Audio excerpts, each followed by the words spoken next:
Nothing cuts deeper than family calling you worthless. For 52-year-old Elira, those words became chains when her own blood sold her to pay their debts, casting her aside for being barren. Now she lives alone in a crumbling watchtower at the edge of the dark forest, forgotten by the village that once knew her name. The bronze bell of Thornwick rings only for births and deaths, and it has been silent for her since the day they sold her like livestock. But when the blood moon rises, ancient powers awaken.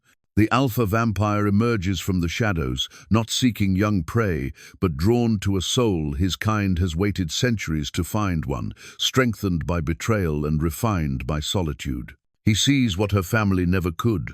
True power lies not in what a woman can bear, but in what she can endure.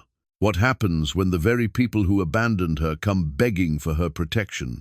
Before we continue, tell us where you're listening from, and if this story moves you, subscribe. Tomorrow brings something truly extraordinary. The watchtower had been her prison and sanctuary for 7 years now, its stone walls weathered by countless storms and seasons of neglect. Elira ran her calloused fingers along the rough windowsill, watching the morning mist rise from the valley below, like ghostly fingers reaching toward the pewter sky. The village of Thornwick looked peaceful from this distance, smoke curling from chimneys, children playing in the square, merchants setting up their stalls for market day. From here, she could almost pretend she belonged to that world again. Almost. The iron wedding ring sat in a small wooden box on her dresser, unworn and untarnished. She had bought it herself years ago, back when she still believed marriage and motherhood were possibilities rather than cruel jokes played by fate. Now it served as a reminder of the traditional life that had been denied to her not by circumstance, but by deliberate cruelty, disguised as family obligation. Her brother Marcus had been careful with his words that autumn day 7 years ago. "The family honor demands sacrifice," he had said, standing in their father's parlor with ledgers spread across the oak table. "Lord Aldrich requires payment for the grain loans, and we have nothing left to offer but you. Nothing left but you." The words still echoed in the tower's empty rooms on quiet nights. Elira moved away from the window and began her morning routine, checking the herb garden she had coaxed to life in the tower's courtyard, tending to the small vegetable plot that kept her from starvation, maintaining the rain barrels that collected water from the roof. Self-sufficiency had become both necessity and pride. She needed nothing from the village that had cast her out, and they needed nothing from the barren woman who lived like a hermit at the forest's edge. The irony was not lost on her that she had become more useful in exile than she had ever been. As a pliant daughter, her gardens thrived under her care. The tower, which had stood empty and crumbling for decades, now had sound walls and a roof that did not leak.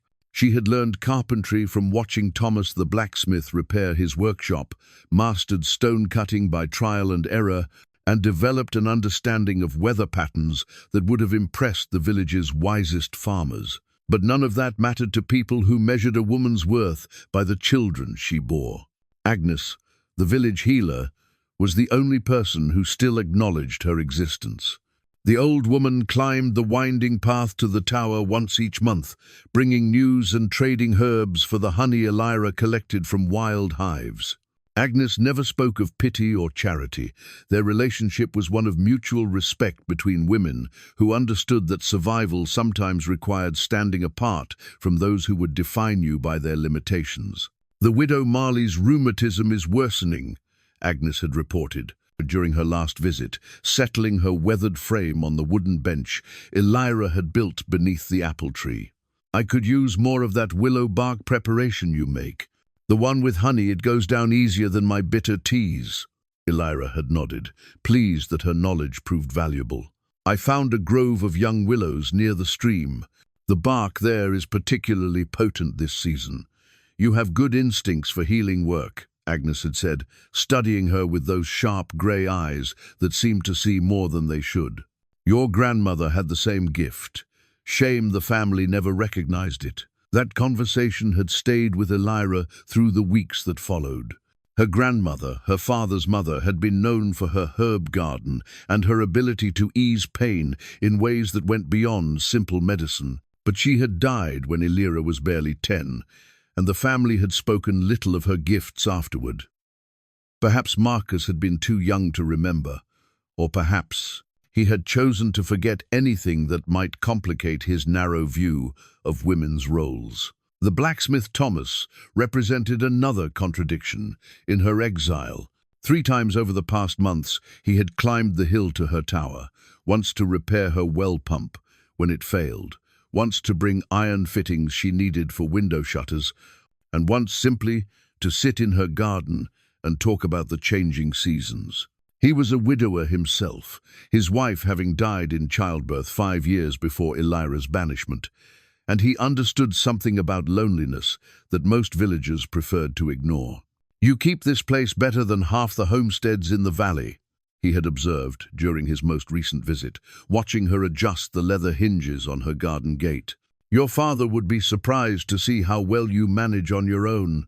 My father sees only what he chooses to see," Elira had replied, testing the gate's swing, "and he chose to see me as a burden rather than a daughter." Thomas had been quiet for a long moment, his weathered hands tracing patterns in the dirt. Men of his generation, they measure everything by old rules.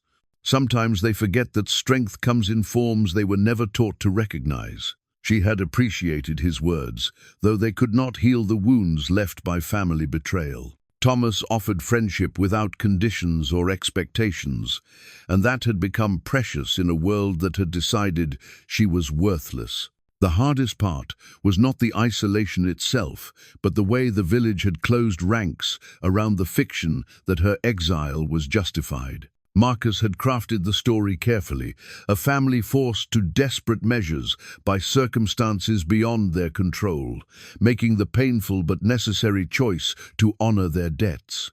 He never mentioned that the debts were his own, accumulated through gambling and poor investments that their father had been too proud to acknowledge. He never explained that Lord Aldrich had specifically requested the Barren daughter as payment, having heard rumors that she would be compliant and grateful for any household position. Marcus had sold her to a man who collected broken things. Lord Aldrich's estate lay 3 days' ride to the east, and Elira had spent 2 miserable years there as a servant, with a title, household companion, to the Lord's sickly wife. The work itself had not been unbearable, but the constant reminder of her status as payment for another man's debts had worn her spirit thin. When Lady Aldrich died of consumption, Elira had expected to be dismissed and sent home. Instead, Lord Aldrich had made his true intentions clear. The companion role had always been temporary. He had other uses for a woman who had no family to protect her and no prospects for marriage. Uses that required complete submission and absolute silence. Elira had lasted 1 week under those new expectations before stealing a horse and fleeing in the middle of the night. She had returned to Thornwick expecting punishment, perhaps even imprisonment, but had found something worse, complete indifference. Her family received her return with the same enthusiasm they might have shown for news about a distant cousin's recovery from illness. Mildly interesting, ultimately irrelevant. "The tower is empty," her father had said, not meeting her eyes. "You may shelter there if you choose. We cannot take you back into the house. The shame of your failure reflects on us all."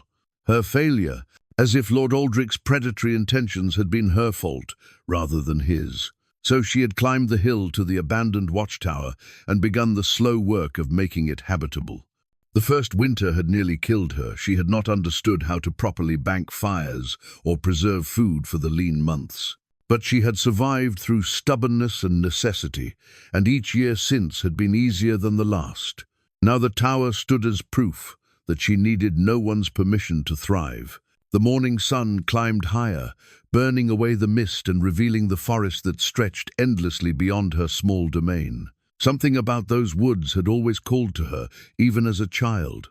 The villagers spoke of dangers lurking beneath the ancient trees, wolves, bears, and things that were neither animal nor human. But Elira had walked those paths many times without harm, gathering mushrooms and medicinal plants that grew nowhere else. Perhaps the forest recognized a fellow outcast. She had never encountered anything more threatening than a startled deer or the occasional fox, but lately there had been changes. Sounds that did not belong, low howls that seemed too intelligent for wolves, shadows that moved against the direction of the wind. Most unsettling of all were the dreams that had begun visiting her sleep, dreams filled with silver eyes and promises spoken in languages she did not recognize. Agnes had noticed her restlessness during their last meeting. "You look tired, child. Are you sleeping poorly?" "Strange dreams," Elira had admitted. "Nothing troubling, just vivid, as if someone is trying to tell me something I cannot quite understand." The healer had studied her with that penetrating gaze. Dreams often carry messages. The wise listen, even when the meaning remains unclear. Now, standing at her window and watching the interplay of light and shadow in the forest canopy, Elira wondered what messages might be waiting for her to decode. The dreams had grown stronger over the past weeks, filled with images of moonlight and ancient stone, of ceremonies conducted in clearings where time seemed to move differently than in the mortal world. A knock at her door interrupted these thoughts. 3 sharp raps, followed by a pause, then 2 more. Thomas's signal, letting her know who sought entry. She climbed down the narrow spiral staircase that connected the tower's 3 levels, passing the main room where she cooked and worked, descending to the ground level that served as storage and workshop. "Good morning," Thomas called through the heavy oak door. "I brought the iron strapping you requested for the root cellar door." Elira lifted the bar and opened the door, greeting him with a smile that felt genuine for the first time in days. "You work quickly. I only asked for those 3 days ago." "Slow season for horseshoes," he replied, hefting a bundle of worked iron. "Besides, I enjoy projects that let me create rather than simply repair." They walked together to the small root cellar she had dug into the hillside behind the tower. The wooden door she had built was sturdy, but needed metal reinforcement to keep out the larger forest animals that had grown bold enough to investigate her food stores. "You planned this well," Thomas observed, examining the cellar's construction. "Good drainage, proper ventilation. Most farmers would envy storage like this." "Necessity teaches many skills," Elira said, watching him fit the iron strapping to the door frame. "I learned quickly that winter does not forgive poor preparation." Thomas paused in his work, glancing toward the forest. "Have you noticed anything unusual lately? Sounds, movement in the woods?" The question surprised her. "Why do you ask?" "The village has been talking. Livestock found dead with strange wounds, children reporting nightmares about silver eyes, watching them from the tree line. Father Benedict thinks it might be wolves ranging closer to settlements than usual." Elira felt a chill that had nothing to do with the morning air. "What kind of wounds?" "Clean cuts, too precise for wolf claws or bear teeth, almost like knife work, but no human tracks around the kill sites."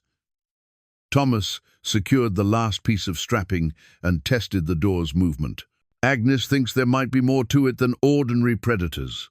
"What does she suspect?" Thomas hesitated, as if weighing whether to share something that might sound foolish in daylight. Old stories. Things her grandmother told her about the times before, when the forest held more than just animals.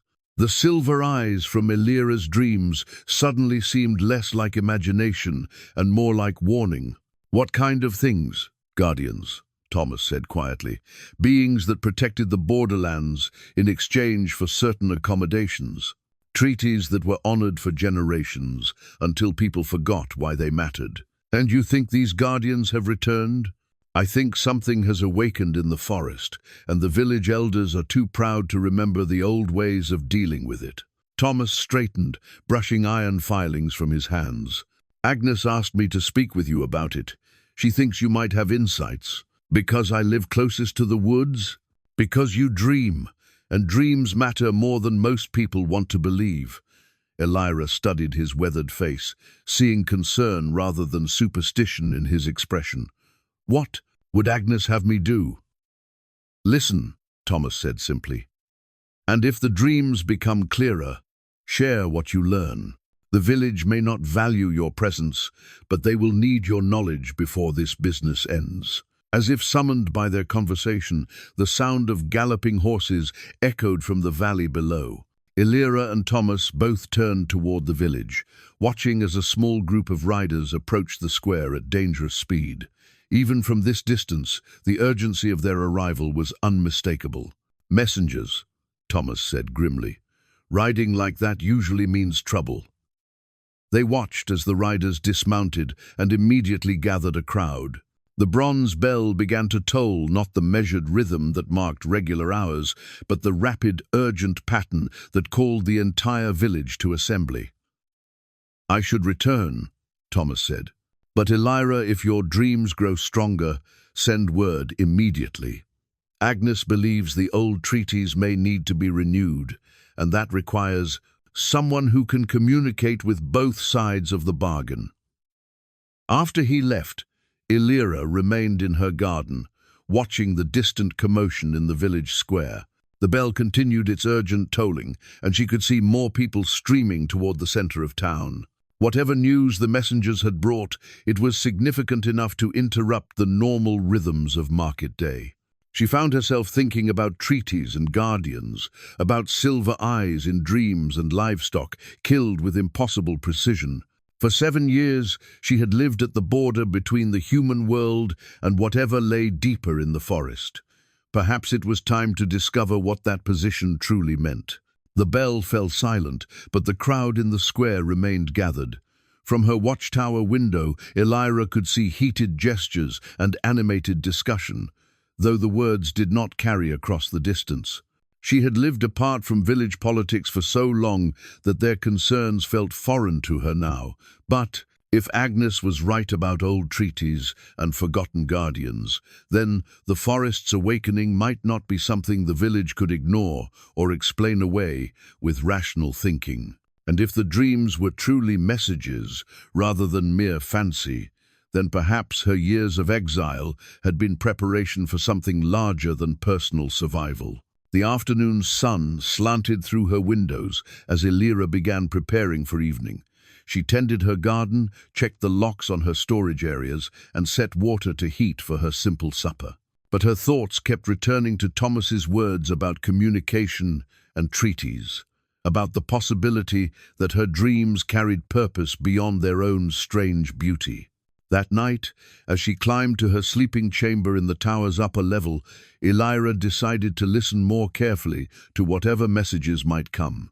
If the forest held guardians, and if those guardians sought to renew ancient agreements, then perhaps the Barren woman who lived between worlds might finally discover her true purpose.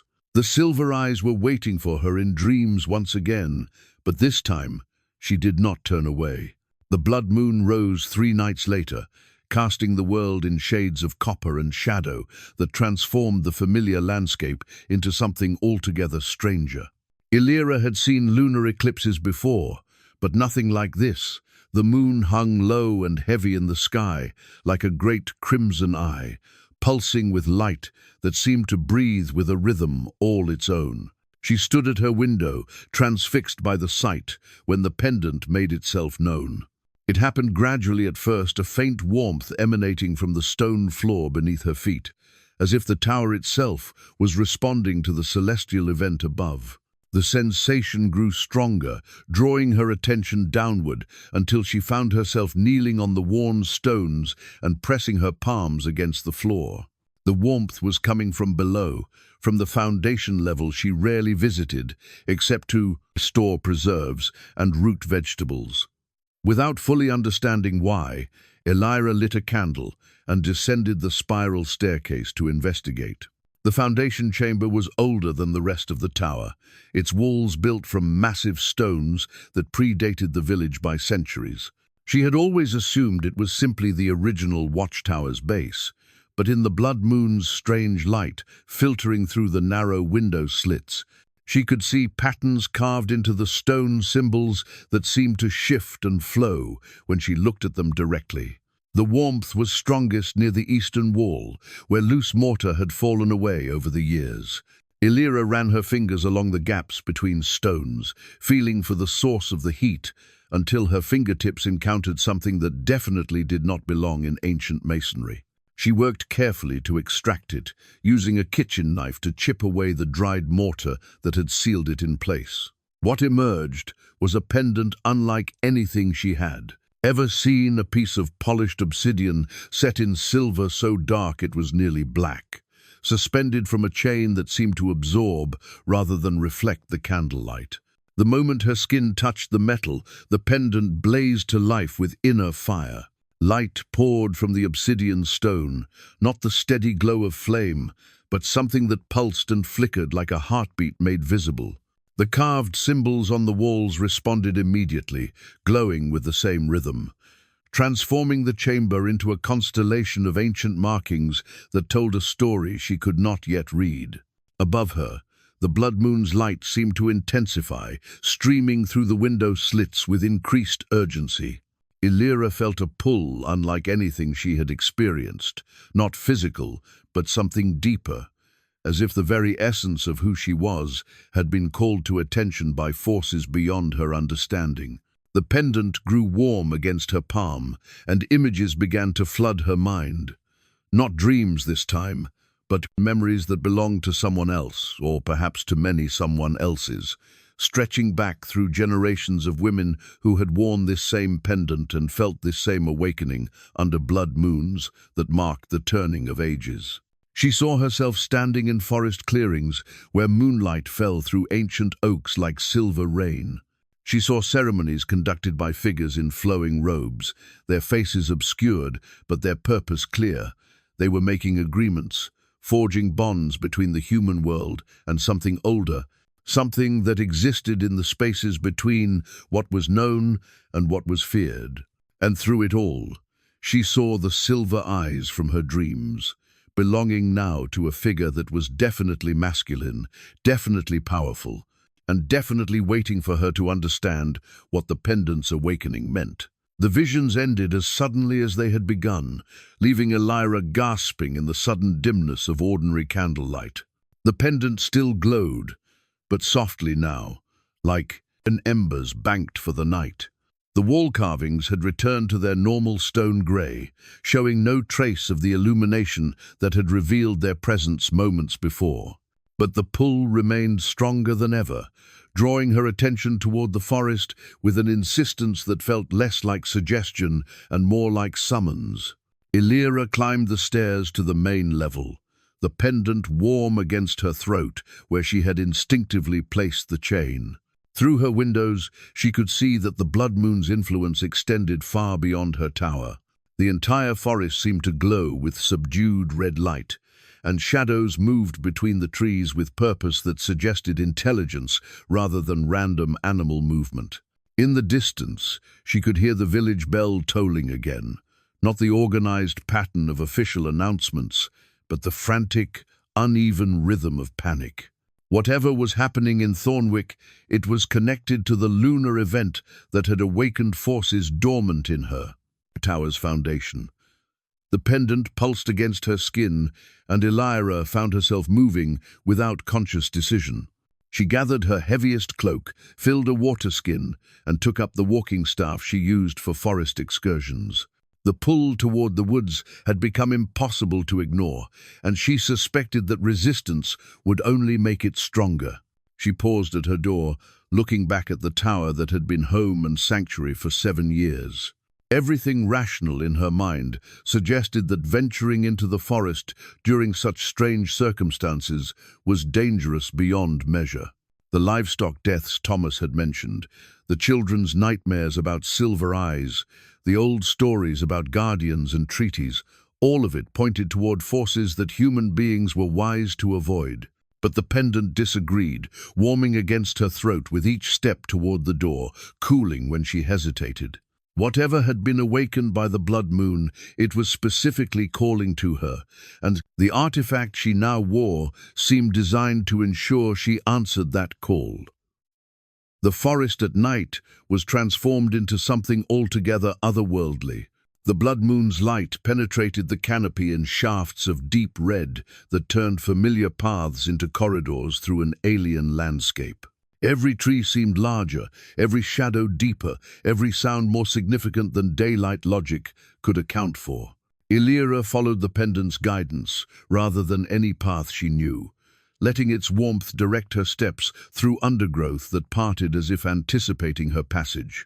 She should have been stumbling over roots and tangling in low branches, but the forest seemed to accommodate her movement with supernatural consideration. The pull grew stronger as she walked deeper into the woods, drawing her toward a part of the forest she had never explored, a region where the trees grew so close together that daylight penetrated only in scattered fragments, and where the ground rose in irregular humps that suggested ancient structures buried beneath centuries of fallen leaves and overgrowth. Here, the blood moon's influence was strongest. The very air seemed to thrum with energy that made her skin tingle and her breath catch in her throat. The pendant blazed so brightly now that she could have navigated by its light alone, and the pull had become so intense that resistance would have required physical effort. She emerged into a clearing that could not have been natural. The trees formed too perfect a circle, and the ground was too level, too carefully maintained, despite showing no signs of recent human care. At the center of the space stood a single oak tree of impossible size, its trunk easily broad enough to house a small dwelling, its branches reaching toward the blood moon, as if in supplication or recognition.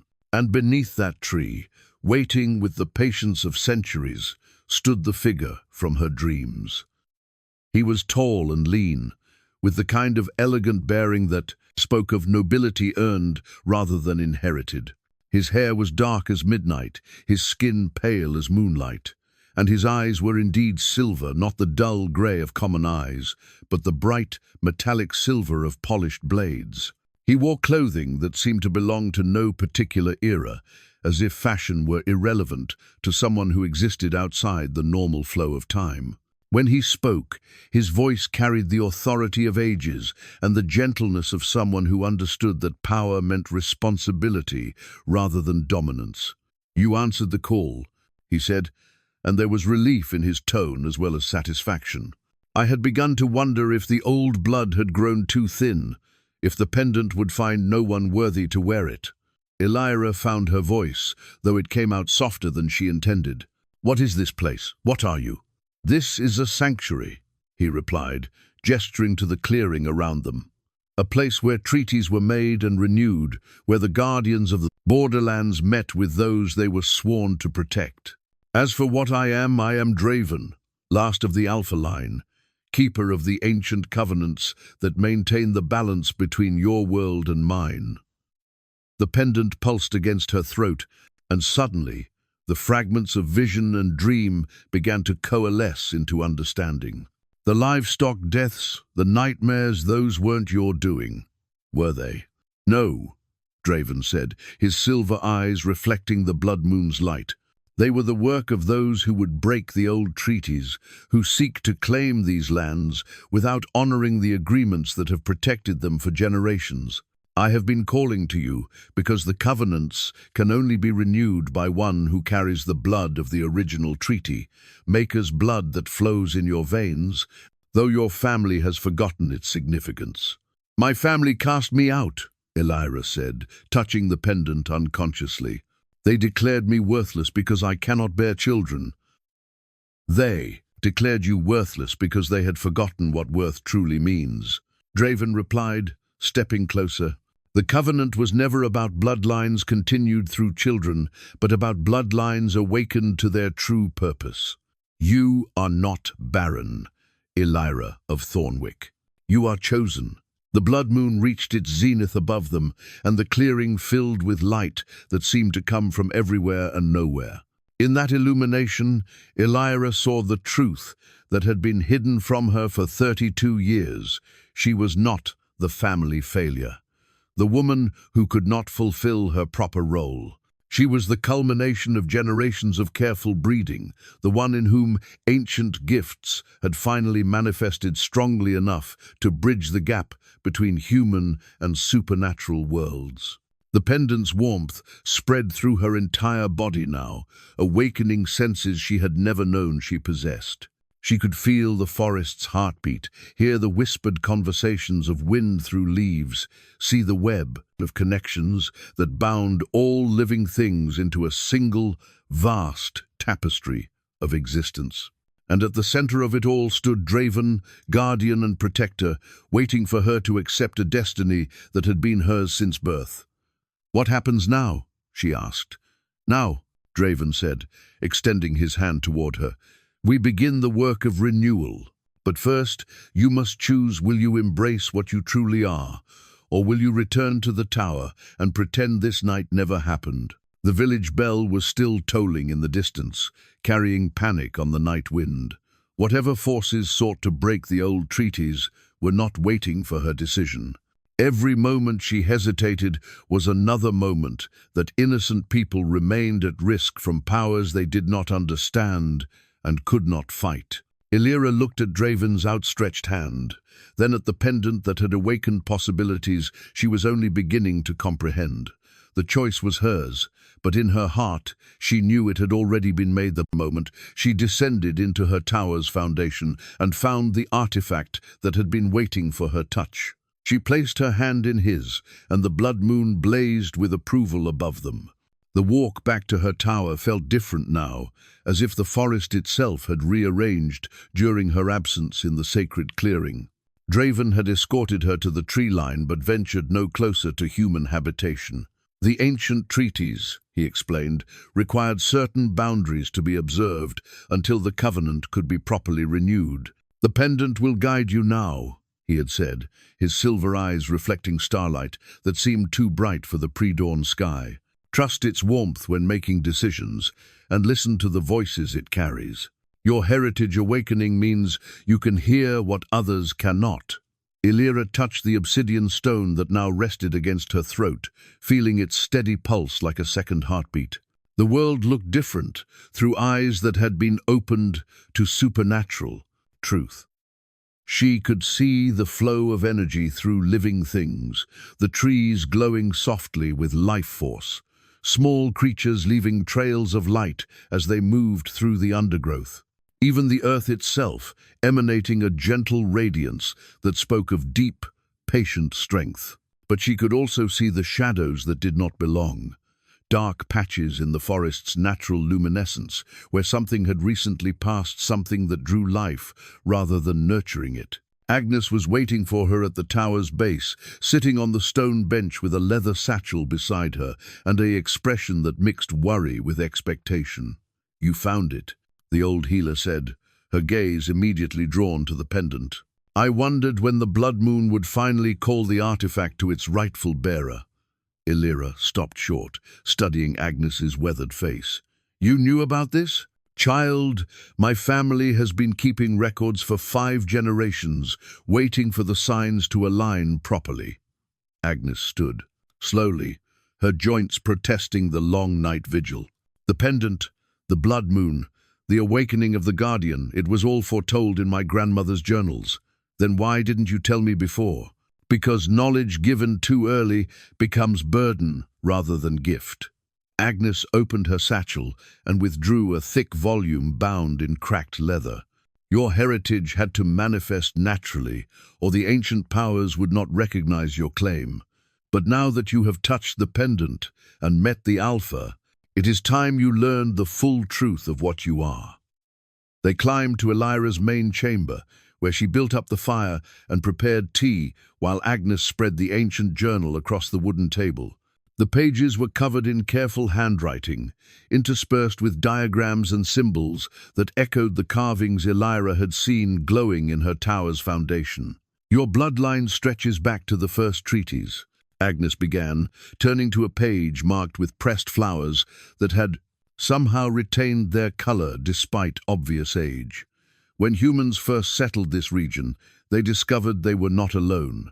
The borderlands were already claimed by beings older than memory vampires, who had made these forests their domain for millennia. Elira leaned forward, studying drawings that depicted ceremonies remarkably similar to her vision in the clearing. But they allowed human settlement? They made an agreement: protection for sustenance, guardianship for recognition. Agnes traced one of the illustrations with a gnarled finger.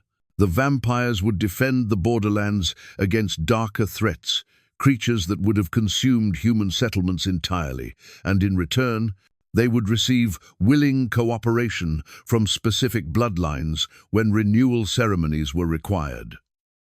The pendant warmed against Elira's skin, and suddenly she could hear whispers in the margins of the pages, not words exactly, but impressions left by previous readers who had possessed similar gifts to her own. The journal was more than historical record. It was a repository of inherited knowledge, passed down through generations of women who had served as bridges between worlds. My grandmother was the last to participate in a renewal, Agnes continued, turning to pages that showed increasingly recent dates. That was 63 years ago, when the current Alpha Draven first took his position as guardian. The treaties were supposed to be renewed every generation, but my grandmother died before training a successor, and the knowledge was nearly lost. Nearly lost? Agnes smiled, the expression transforming her weathered features. Your grandmother was my grandmother's closest friend. When it became clear that no daughter would be born to our bloodline, she ensured that the knowledge would pass to yours instead. The abilities skip generations sometimes, lying dormant until the proper circumstances awaken them. Elira thought of her grandmother, dead, these 22 years, and wondered what other secrets had died with her. What abilities exactly? Communication across the boundaries that separate mortal and immortal realms. The power to strengthen or break supernatural bonds through will and ritual. Most importantly, the capacity to serve as anchor for a guardian's protective magic, channeling their power through human connections to the land they defend.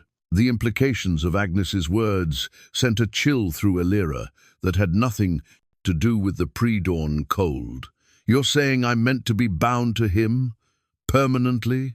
I'm saying you're meant to be partners in maintaining the balance that keeps these lands safe. Agnes closed the journal carefully. The binding is spiritual, not physical. It creates a connection that allows the Guardian's power to flow through human bloodlines and into the earth itself, strengthening the protective barriers that keep true darkness at bay. True darkness? Agnes's expression grew grave. The creatures that have been killing livestock and sending nightmares to village children, they are scouts for something much worse.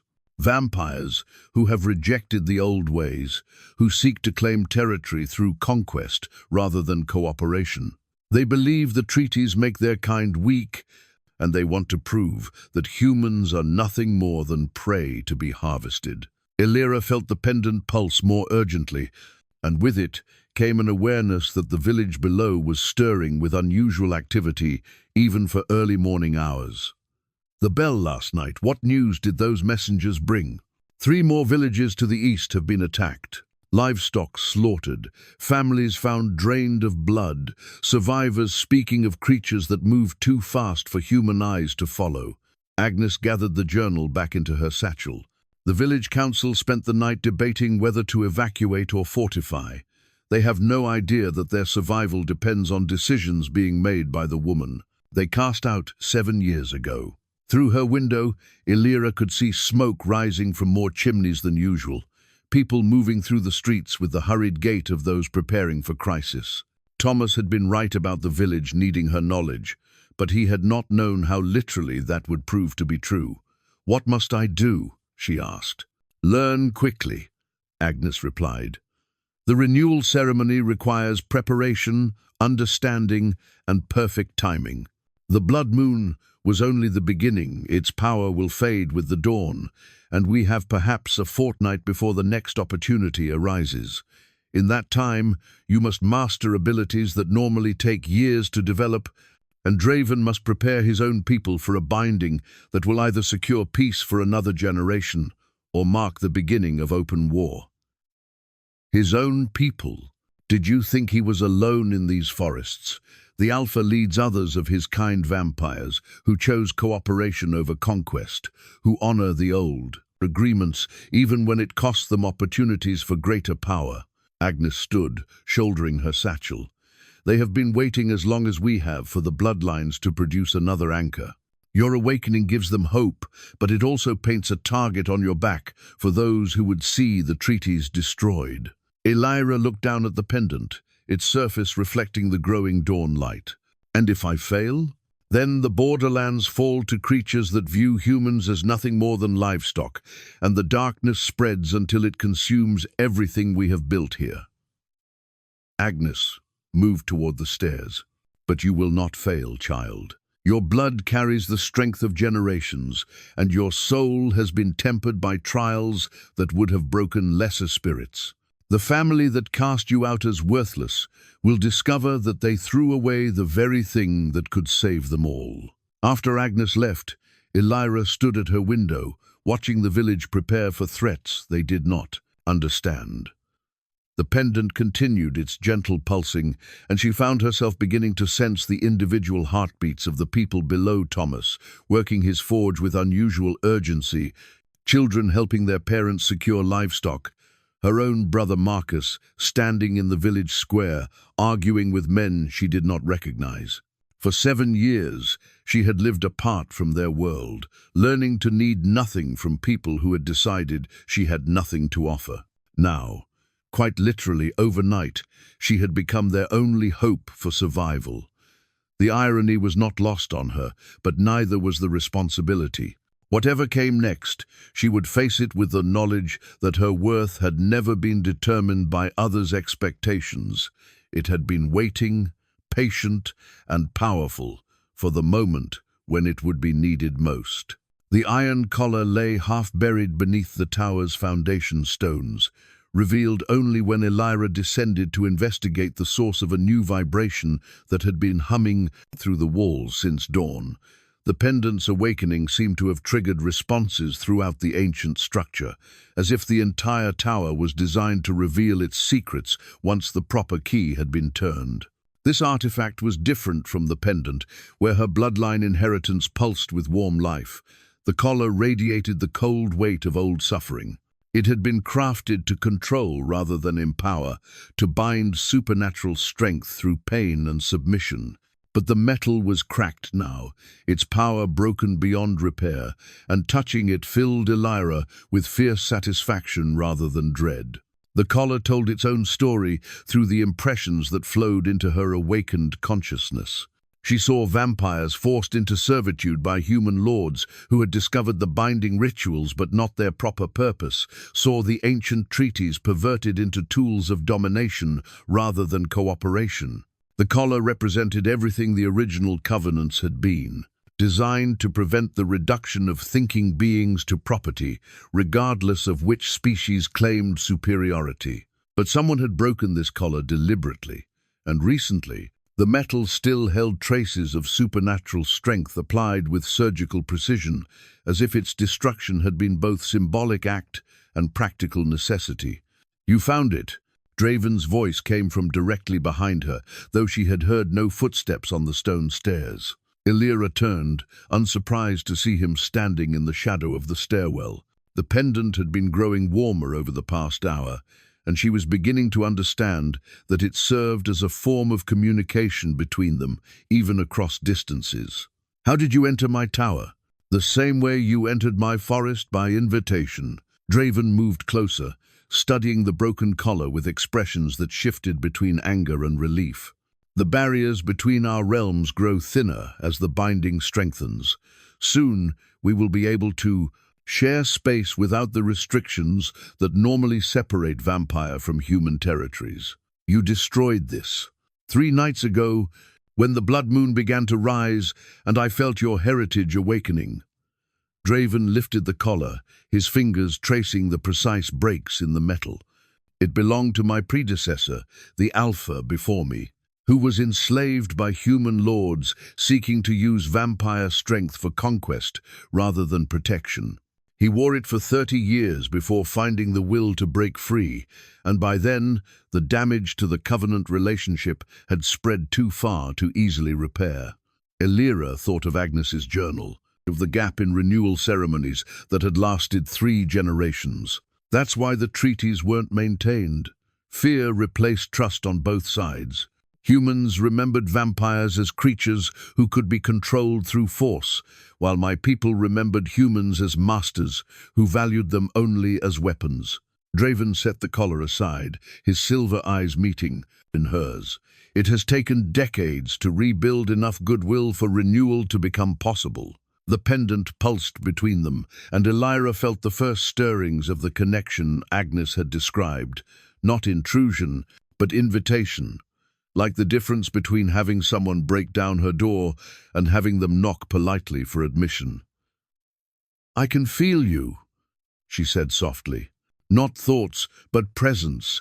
And you, your strength, your uncertainty, your determination to protect people who cast you aside." Draven's expression gentled. "The binding creates partnership, not possession. I will never take from you what is not freely given." A commotion from the village below interrupted their conversation, shouts of alarm, and the rapid tolling of the bronze bell that indicated immediate danger. Through the narrow foundation window, Elira could see people running toward the village center, and smoke that was too black and too thick to come from any normal fire. "They're attacking in daylight," Draven said grimly, moving toward the window. "The rogue vampires have grown bold enough to abandon all pretense of secrecy. I thought vampires couldn't. Old myths propagated to make humans feel safer. We are stronger at night, but sunlight weakens rather than destroys." His form began to shift, becoming less solid, more shadow. "I must go to defend the village, but I cannot enter their territory without violating the very treaties I seek to restore. Then I'll go." Elira was already moving toward the stairs, but Draven's voice stopped her. "You are not ready. Your abilities have awakened but not matured. Against trained vampire warriors, good intentions will not be enough." "Then teach me, quickly." Draven studied her for a moment that stretched into eternity. "The binding can be accelerated, but it requires complete trust and willingness to let our essences merge temporarily. It will show you how to channel vampire strength through human will, but the process will hurt," Elira finished. "Everything worthwhile hurts. Do it." He extended his hand, and this time when she took it, the contact sent lightning through every nerve in her body. The pendant blazed so brightly that it turned the foundation chamber into a constellation of reflected light, and the broken collar began to smoke as if reacting to the presence of power that could never be bound or controlled. The merging felt like drowning in silver fire. Draven's memories flooded through her centuries of existence, the weight of guardianship, the loneliness of being the bridge between two worlds that often wished him gone. But alongside the burden came strength, unlike anything she had ever imagined. Speed that turned the world into slow motion, senses that could track a heartbeat from a mile away, reflexes that responded to thought faster than conscious decision. "Channel it through the pendant." Draven's voice seemed to come from inside her own mind. "Let the human anchor ground the vampire power, making it stable and sustainable." Elira felt the wild energy of his essence settle into her bones, like molten metal cooling into tempered steel. The pendant's warmth spread through her entire body, creating pathways for power that felt both foreign and utterly natural. When the binding stabilized, she was still herself, but herself with access to abilities that transformed limitation into possibility. How long will this last? Until the formal ceremony makes it permanent. Perhaps 6 hours. Draven looked pale but determined. Long enough to defend your village and prove to both our peoples that cooperation serves everyone better than conflict. They emerged from the tower together, and Elira felt the forest respond to their partnership. Trees that had always seemed neutral now bent their branches in greeting, and the earth itself seemed to pulse with approving energy. The pendant sang against her throat, harmonizing with heartbeats both human and vampire in a symphony of connection that stretched across the entire region. In the distance, the village burned with unnatural fire, and creatures that moved too fast for normal eyes to follow darted between buildings like deadly shadows. But Elira could see them clearly now, could track their movements and anticipate their strategies with senses borrowed from a guardian who had spent centuries learning to read supernatural threats.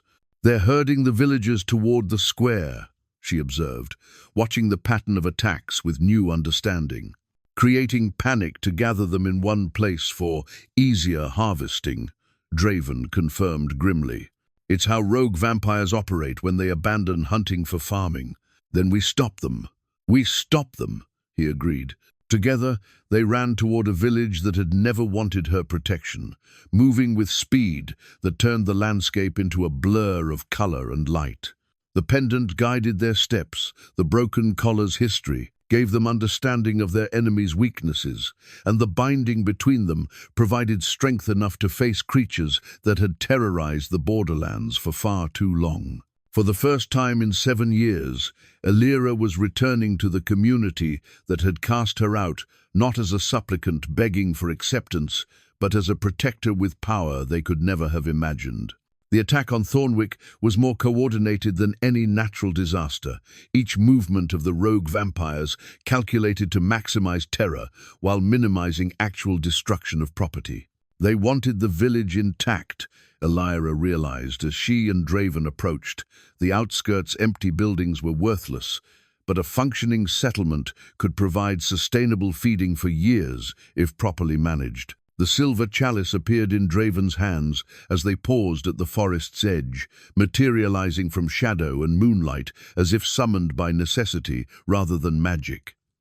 Its surface was carved with symbols that matched those in Agnes's journal, and when Elira touched its rim, she felt the weight of every covenant that had ever been sealed by its power.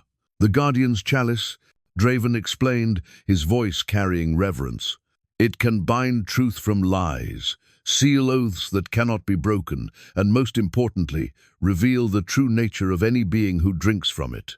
If we are to stop this attack and convince your people that cooperation serves them better than fear, they must see what their enemies truly are." The screaming from the village square was growing louder, more desperate.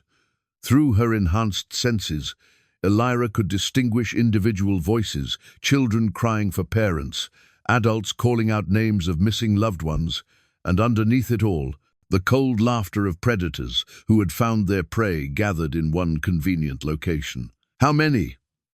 she asked, extending her awareness toward the village center. 8 rogue vampires, led by someone old enough to mask his presence, even from my senses. Draven's expression darkened. "Draven's? Whoever organized this attack has been planning it for months, waiting for the blood moon to weaken the protective barriers around human settlements. They moved toward the village with supernatural speed, but Elira found herself fighting an unexpected battle with her own emotions. These people had cast her out, declared her worthless, sold her to pay debts that were not even hers to bear. Part of her wondered why she should risk her newfound power to save people who had never shown her an ounce of compassion. But a larger part, the part connected to the pendant's ancient wisdom, understood that protection was not something earned through gratitude. It was a responsibility that came with power, regardless of how those who needed protection had behaved in the past. "You're conflicted," Draven observed as they approached the first burning buildings. "They would not save me if our positions were reversed." "No," he agreed. "But you are not them, and that difference is why the pendant chose you instead of someone easier to find." The village square had become a nightmare tableau. The rogue vampires had indeed herded most of the population into the open space, using fear and supernatural speed to prevent escape attempts. Bodies lay scattered around the perimeter, not drained completely, Elira noted with relief, but wounded enough to serve as examples of what would happen to anyone who tried to resist. At the center of the chaos stood Marcus, her brother, arguing with a figure whose presence made the very air around him seem colder. Even at a distance, Elira could feel the wrongness that emanated from the rogue leader, power without restraint, strength without honor, intelligence dedicated solely to causing suffering. "Marcus is negotiating," she said, studying her brother's posture and gestures. "Trying to. The rogue leader likely promised him something, perhaps the chance to rule the village as a human overseer in exchange for cooperation." Draven's hands tightened on the chalice. "It's a common strategy. Find the most ambitious local leader and offer them a position that seems like power, but is actually just another form of slavery." They moved closer, using shadows and enhanced stealth to position themselves near the square's edge. From here, Elira could hear the conversation between Marcus and the vampire who had come to claim her home. "Reasonable terms," Marcus was saying, his voice carrying the same smooth persuasion he had used to justify selling his sister. "The villagers are hard-working people. Properly managed, they could provide everything you need without requiring constant supervision." "Properly managed," the rogue leader repeated, his voice like silk wrapped around broken glass. "And you believe yourself capable of such management?" "I've been preparing for leadership my entire life. The village council already looks to me for guidance in difficult times." Elira felt Draven's tension increase, and through their connection, she understood why. The rogue leader was not negotiating in good faith. He was simply entertaining himself, while his subordinates finished positioning themselves for a massacre that would leave no witnesses to spread word of vampire presence in the region. "We have to move now," she whispered. "Together," Draven agreed. "And remember, channel the power through the pendant, not around it. Your human essence must remain dominant, or the binding will consume you rather than strengthen you." They emerged from concealment like twin shadows given sudden form. Elira had never moved with such speed or precision, her borrowed vampire reflexes, allowing her to cross the square and place herself between the villagers and their attackers, before most of the humans present could even register her arrival. The rogue vampires reacted with professional efficiency, immediately forming a protective circle around their leader, while assessing this new threat. But their assessment was complicated by Elira's nature. She carried vampire speed and strength, but her heartbeat and scent remained completely human. "Impossible," one of them hissed, fangs extending as he prepared to attack. "Humans cannot channel our gifts without dying from the power." "This human can," Draven said, stepping into the circle of light cast by the square's torches. "Because she is bound to an alpha through proper covenant, not the corruption you serve." The rogue leader studied Elira with eyes that held no trace of humanity or mercy. The failed treaties, renewed by the Barren woman Thornwick, cast aside? How appropriately pathetic. "I am Elira of the bloodlines," she replied, letting the pendant's authority fill her voice. "And I challenge your claim to this territory." "You challenge?" The rogue leader laughed, a sound like breaking crystal. "Child, I am Valdris the Cruel, and I have been killing humans since before your ancestors. Learn to fear the dark. What makes you think you can oppose centuries of accumulated power?" "This," Elira raised the chalice, feeling its weight shift as ancient magic responded to her call. "Drink, and let all present see what you truly are, predator masquerading as protector. Enslaver claiming to offer partnership. I will not be bound by human artifacts." "Then you admit that you have something to hide," Draven interrupted. "The chalice reveals only truth. Those who refuse its test prove they have embraced lies too completely to face honest judgment." The crowd of villagers had gone silent, watching this exchange with expressions that mixed terror and confusion. They had no context for understanding what was happening, but they could sense that their lives hung in the balance of decisions being made by forces beyond their comprehension. Marcus stepped forward, his face pale but determined. "Sister, what are you? What have you become?" "What I always was," Elira replied. without taking her eyes off Valdris, the family member strong enough to protect those too proud to protect themselves. Valdris's expression shifted, calculation replacing amusement as he studied the chalice in her hands. He could sense its power, could feel the weight of covenant magic that made it far more than decorative silver. If he drank and his true nature was revealed to the villagers, any pretense of negotiation would end, but if he refused, he would appear weak before his own followers. "Very well," he said finally. "But when the chalice proves that strength belongs to those willing to take it rather than those bound by ancient promises, remember that you chose this confrontation." He reached for the chalice, and Elira felt the pendant blaze with anticipation against her throat. The obsidian mirror materialized in Elira's hands the moment Valdris lifted the chalice to his lips, its surface reflecting not the torchlight of the village square, but something far deeper and more revealing. The mirror of souls had been hidden in the pendant's power all along, waiting for a moment when truth needed to be seen as well as spoken. Valdris drank from the chalice, his expression confident. But the silver liquid that passed his lips carried the weight of every covenant ever sealed, every promise ever made between the guardians and the humans they protected. As the ancient magic took hold, his carefully constructed facade began to crack like paint peeling from rotted wood. The mirror showed what the chalice revealed, not just Valdris as he appeared to mortal eyes, but as he truly was beneath centuries of accumulated lies.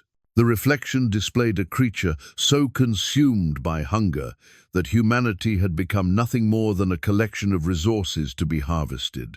Where Draven's presence carried the weight of responsibility and protection, Valdris radiated only appetite and contempt. But more disturbing than his nature was his history, flowing through the mirror's surface in images that made several villagers cry out in horror. They saw the truth of what had happened to the eastern settlements, not quick deaths in supernatural attacks, but systematic farming operations where humans were kept alive as long as they remained useful. They saw children separated from parents, the strong worked to exhaustion, the weak consumed immediately. They saw Valdris standing over families that had trusted his promises of protection, laughing as his followers turned sanctuary into slaughter. "Lies," Valdris snarled, though his voice now carried undertones that no human throat could produce. "Human artifacts, human magic, human weaknesses. Your own memories," Draven corrected calmly. "The mirror shows only what already exists within you. If you see lies, perhaps that says more about your nature than about ancient magic." The rogue vampires surrounding their leader began to shift nervously as the mirror's revelations continued. They had followed Valdris because he promised them freedom from the restrictions of covenant law, but seeing the extent of his cruelty reflected in supernatural clarity made some question whether they had chosen the right side of this conflict. Elira found herself studying her own reflection in the mirror's depths, seeing not just her physical appearance, but the interplay of human and vampire essences that the binding had created within her. The pendant's glow surrounded her image like a halo, but it was not the light of purity. It was the illumination that came from accepting complex truth, rather than seeking simple answers. She was human still, but human expanded beyond normal limitations. She carried vampire strength, but channeled it through mortal compassion. Most importantly, she had retained the capacity to choose mercy, even when vengeance would have been easier. "You see what I am," she said to Valdris, holding the mirror so that all present could view its surface. "Now let them see what you offer in place of covenant protection." The images that flowed across the obsidian surface made Marcus stumble backward, his face pale with understanding. Here was the future that awaited Thornwick under Valdris's rule, not partnership, not even slavery, but systematic consumption that would leave the village empty within a year. "You promised cooperation," Marcus whispered, his political ambitions crumbling as the mirror revealed the truth behind Valdris's negotiations. "You said there would be positions for local leaders." "There will be," Valdris replied with cold amusement. Your position will be to keep the livestock calm while we feed. Very briefly, until your usefulness ends." Agnes's voice cut through the growing panic among the villagers. "Child," she called to Elira, "show them the alternative." Elira turned the mirror toward herself and Draven, letting its surface reflect the binding that connected them. What the villagers saw was not consumption but symbiosis, vampire strength flowing through human will, creating protection that served everyone rather than benefiting only the powerful. The mirror showed Draven's centuries of guardianship, the settlements he had protected, the threats he had turned away without requiring anything more from humans than acknowledgement and basic cooperation. "This is what the covenants offer," Elira said, her voice carrying to every corner of the square despite speaking at normal volume. "Partnership instead of predation. Protection that strengthens both sides rather than sacrificing one for the other's benefit." Thomas stepped forward from the crowd, his weathered hands shaking but his voice steady. "7 years ago, we cast you out as worthless. Now you return to defend us from threats we cannot even understand. Why?" The question hung in the air like smoke from the burning buildings around them. Elira felt every eye in the square focused on her, waiting for an answer that would determine not just the immediate crisis, but the future relationship between the village and the power she now represented. "Because worth is not determined by others' expectations," she replied, looking directly at Marcus. "Because protection is a responsibility that comes with strength, not a reward earned through gratitude. Because even people who make terrible choices deserve the chance to learn from their mistakes rather than die for them." Valdris laughed, but the sound carried less confidence than before. The mirror's revelations had shaken even some of his own followers, and he could sense that his position was less secure than it had been moments earlier. "Pretty words from the Barren woman," he sneered, "but words do not change reality. I offer power without conditions. Your alpha offers servitude disguised as partnership." "Then let the villagers choose," Draven said, his silver eyes reflecting the mirror's light. "Let them decide which future they prefer: cooperation with guardians, bound by ancient law, or consumption by predators who acknowledge no limits to their appetite." The crowd stirred, murmurs rippling through the gathered people as they processed what they had seen and heard. Elira could feel their confusion, their fear, but also their growing understanding that the choice before them was not between safety and danger. It was between two very different forms of relationship with supernatural power. "Choose quickly," Valdris said, his patience clearly running out. "My followers grow hungry, and dawn is still hours away." Agnes pushed through the crowd to stand beside Elira, her weathered hands steady as she faced the rogue vampires. "I choose the old ways. I choose covenants over conquest." Thomas joined her, then several other villagers, creating a growing cluster of people willing to stand behind the binding that had brought protection back to their region. But not everyone moved. Some remained frozen by fear, others clearly sympathetic to Valdris's promise of simple domination. Marcus stood alone in the middle of the square, his political instincts warring with what he had seen in the mirror. His next choice would either heal old wounds or create new ones that might never mend. "Sister," he said finally, his voice carrying 7 years of regret, "I was wrong. About your worth. About what strength looks like. About what family means." He moved toward her group, each step an admission of past failures. "If you will have me, I choose to stand with you." Valdris's expression darkened as he realized that his easy victory was dissolving into something far more complicated. "Enough," he snarled, his form beginning to shift into something more monstrous. "If they will not choose submission willingly, then terror will suffice." The mirror in Elira's hands blazed with sudden light as the final confrontation began. The brand appeared on Marcus's wrist the moment Valdris's form began its monstrous transformation, a mark that glowed with sickly green light, pulsing in rhythm with the rogue vampire's heartbeat. The symbol was unmistakable to anyone who had studied supernatural politics, a twisted serpent consuming its own tail, the ancient sign of vampires who had rejected covenant law in favor of pure predation. Elira felt the betrayal like a physical blow, the pendant against her throat growing cold with shock and disappointment.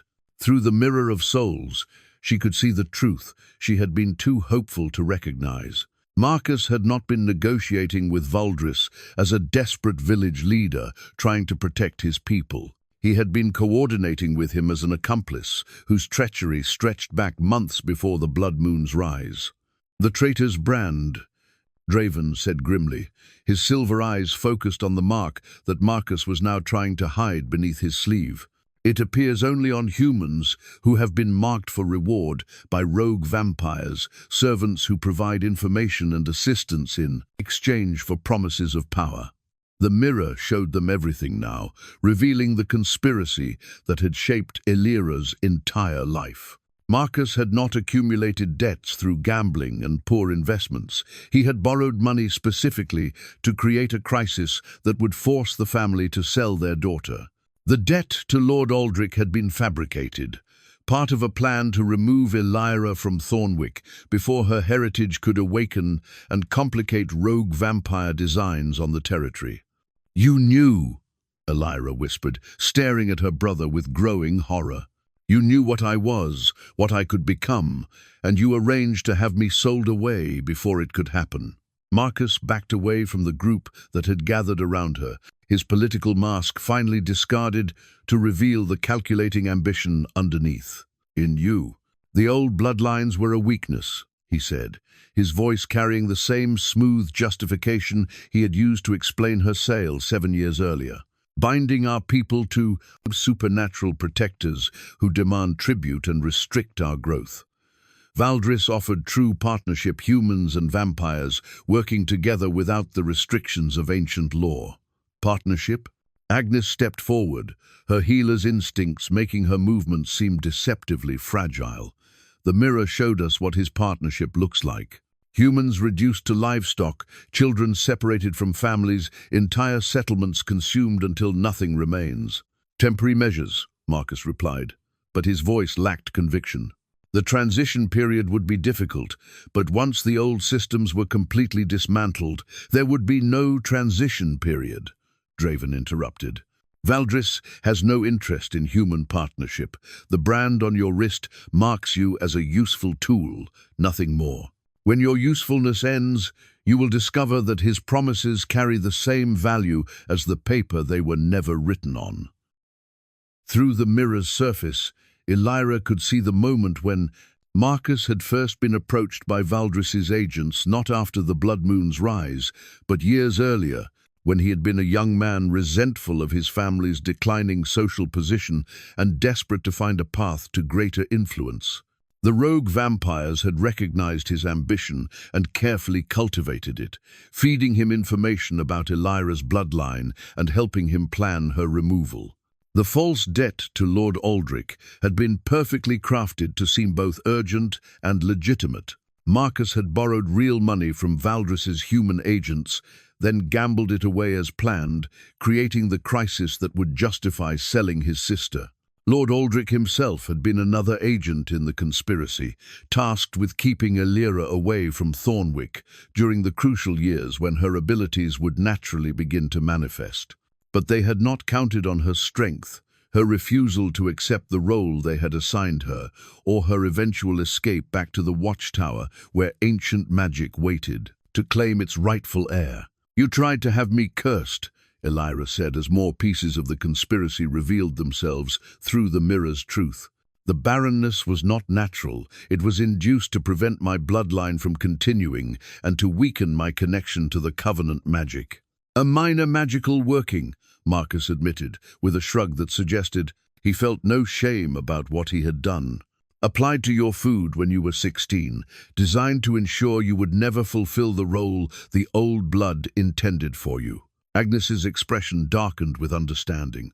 "That's why my healing treatments have been slowly restoring your natural cycles. I've been counteracting curse work without realizing it." The villagers who had gathered around Elira began to step away from Marcus, their expressions shifting from confusion to disgust as they processed the scope of his betrayal.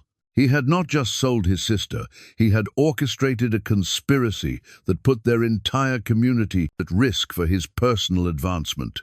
But Valdris was growing impatient with revelations that had transformed his easy victory into a complicated political situation.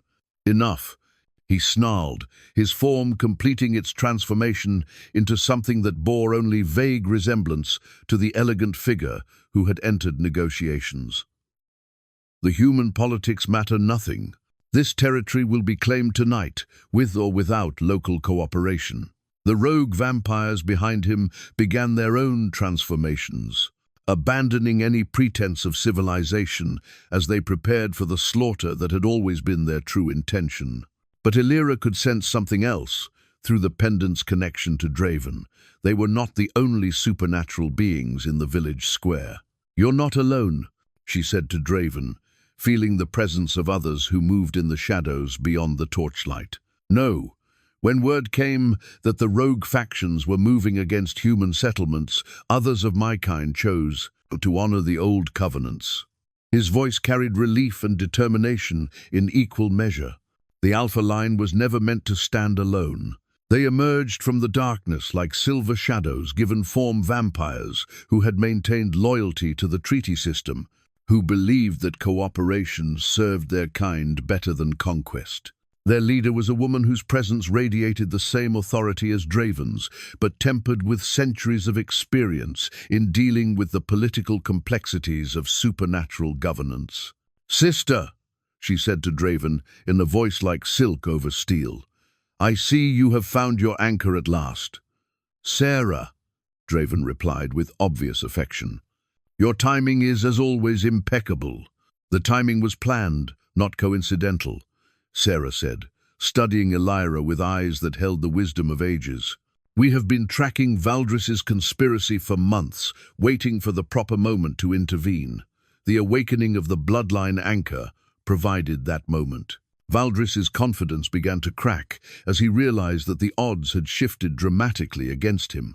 What had begun as a simple territorial claim had become a confrontation between two philosophical approaches to vampire existence: cooperation versus domination, sustainability versus consumption. "Even with reinforcements, you cannot protect every human settlement," he said, but his voice carried less certainty than before.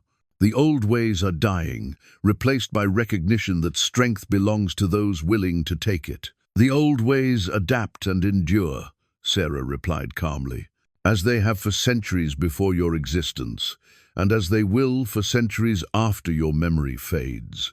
Marcus, watching the supernatural politics unfold around him, began to understand that his carefully laid plans were collapsing into chaos. The brand on his wrist was growing more painful, as if responding to Valdris's rising anger, and for the first time since accepting the conspiracy's promises, he began to question whether he had chosen the winning side. "Sister," he said tentatively, testing whether Elira would still acknowledge their relationship, "perhaps there is still time to what?" Elira's voice carried the authority of someone who had finally understood her true worth. "To undo years of betrayal? To repair the trust you sold for promises of power that were never real to begin with? To choose differently," Marcus said quietly. "To stand with family instead of against it." The pendant pulsed against Elira's throat, and through its wisdom, she could sense the genuine regret in her brother's voice. The conspiracy had been real, the betrayal undeniable, but Marcus was not irredeemable. He was simply a man who had made terrible choices and was finally beginning to understand their consequences. "The brand marks you as Valdris's property," Draven observed. "Breaking free of that binding will require more than words or regret." "Then tell me what it requires," Marcus said, looking directly at his sister. "Tell me how to undo what I have done." Valdris laughed, a sound like breaking glass.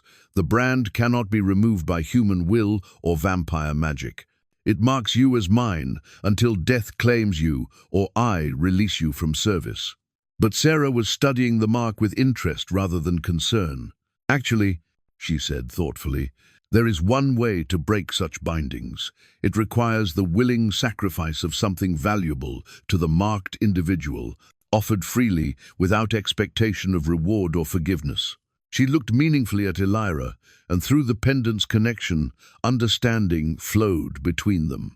The conspiracy that had shaped her life could be ended, the betrayal healed, and the path forward cleared, but only through choices that would require courage from everyone involved. The final confrontation was about to begin, but its outcome would be determined by love and sacrifice rather than strength and violence. The ceremonial dagger appeared in Sarah's hands, as if summoned from the very essence of moonlight and ancient promises. The Covenant blade was unlike any weapon Elira had ever seen. Its metal seemed to shift between silver and obsidian, its edge sharp enough to cut through supernatural bonds as easily as flesh, its handle carved with symbols that told the story of every treaty ever sealed between vampire and human bloodlines. "The blade can break the traitor's brand," Sarah explained, her voice carrying the weight of centuries spent studying Covenant law. "But the ritual requires blood sacrifice from someone the marked individual has wronged. The sacrifice must be freely given, without coercion, and offered with genuine intent to heal rather than harm." Marcus stared at the weapon with expressions that shifted between hope and terror. "My sister's blood to break chains forged by my betrayal." "Not just blood," Draven corrected grimly. "The ritual requires the anchor to surrender, something precious, something that represents the life they have built since the betrayal occurred. For Elira, that would mean giving up the independence she has fought to achieve, the strength she has discovered in solitude, the very qualities that make her worthy to serve as anchor for Covenant magic." Elira felt the pendant grow heavy against her throat as she understood the true cost of saving her brother. The ritual would not just heal Marcus, it would transform her own nature, binding her more completely to the vampire guardian system and making it impossible for her to return to the simple life she had built in the watchtower. "There must be another way," Thomas said, stepping forward with his blacksmith's instincts for finding alternative solutions to complex problems. "Some other form of sacrifice that doesn't require Elira to give up everything she has become." "The magic is specific," Sarah replied with genuine regret. "Betrayal creates spiritual wounds that can only be healed by those who were betrayed. The deeper the betrayal, the greater the sacrifice required to undo it." Valdris watched these discussions with growing amusement, clearly pleased that the Covenant vampires were wasting time with complicated rituals, while his forces prepared for more direct action. "How touching," he said with mock sympathy. "The Barren woman must choose between saving the brother who sold her and preserving the independence he tried to destroy. Truly, human family bonds create the most exquisite dilemmas." "Shut up," Marcus snapped, his political composure finally cracking under the weight of genuine remorse. "This is not entertainment." "Everything is entertainment when you have lived as long as I have," Valdris replied. "Though I admit, watching the bloodline anchor sacrifice herself to save the architect of her own exile does have a certain poetic justice that appeals to my aesthetic sensibilities." Agnes moved closer to Elira, her weathered hands surprisingly steady as she placed them on the younger woman's shoulders. "Child, you do not have to choose sacrifice to prove your worth. You have already proven that by returning to defend people who cast you aside. But Marcus remains bound to Valdris's service until the brand is broken," Elira said, studying the sickly green mark that pulsed with increasing urgency on her brother's wrist. "And as long as that binding exists, he poses a threat to everyone here. His knowledge of village defenses, of our family history, of the Covenant magic, Valdris can access all of it through the mark. Through the pendant's connection to Draven, she could sense the tactical situation developing around them. The rogue vampires were positioning themselves for an attack that would take advantage of the delay caused by moral complexity. They had no interest in ritual solutions or careful consideration. They wanted territory and blood, and they were prepared to take both by force. But the Covenant vampires led by Sarah were also moving, creating defensive positions that would protect the villagers while leaving room for the ceremonial requirements that might resolve the crisis without massive bloodshed. The supernatural politics of the situation were complicated, but the military aspects were brutally simple. Whoever acted first would gain significant advantage. The choice must be made quickly, Draven said, his silver eyes reflecting torch flame and moonlight in equal measure.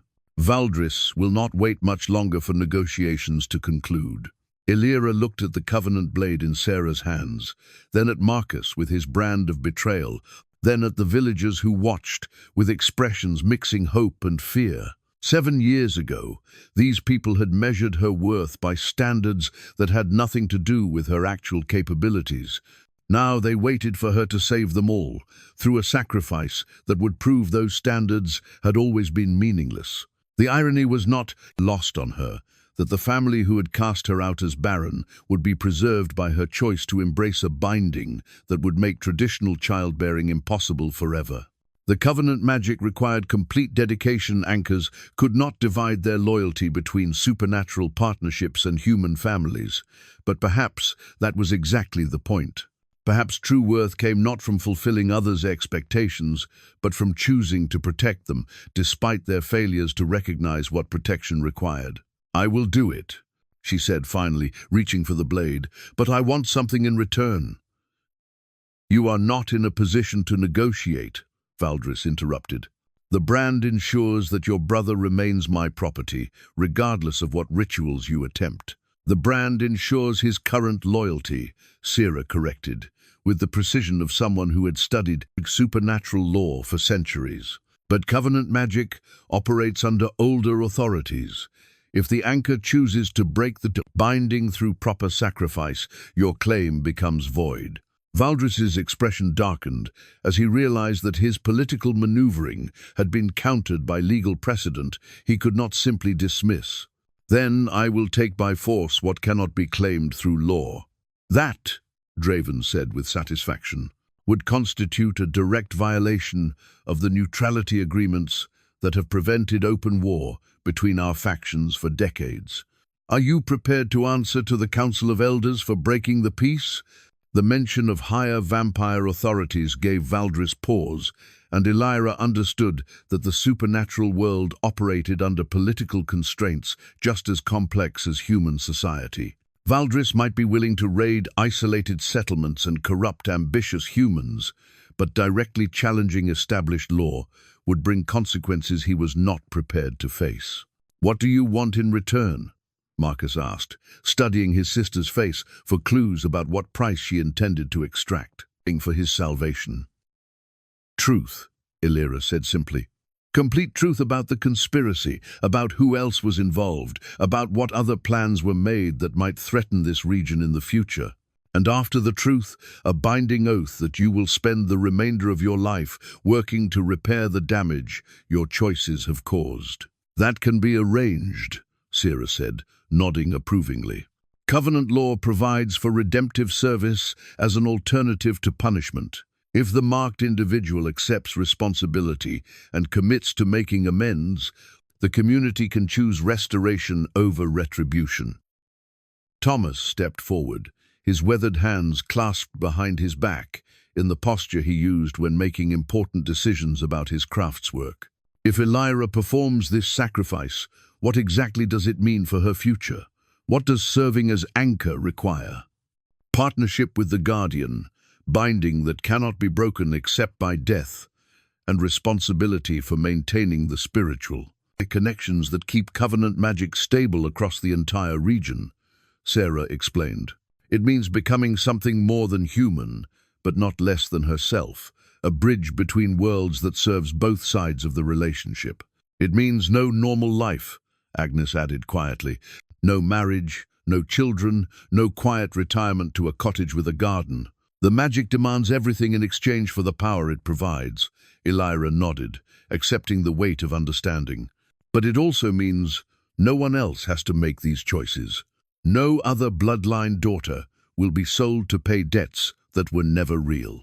No other family will face the kind of betrayal that has shaped mine for the past 7 years. She took the covenant blade from Sarah's hands, feeling its power resonate with the pendant at her throat.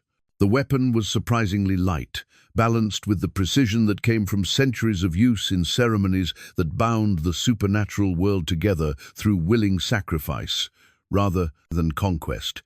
"Before we begin," she said to Marcus, "I want you to understand something. This ritual does not erase what you have done. It removes Valdris's influence over your choices, but it does not absolve you of responsibility for making those choices in the first place." "I understand," Marcus replied, his voice carrying genuine humility for the first time in their adult relationship.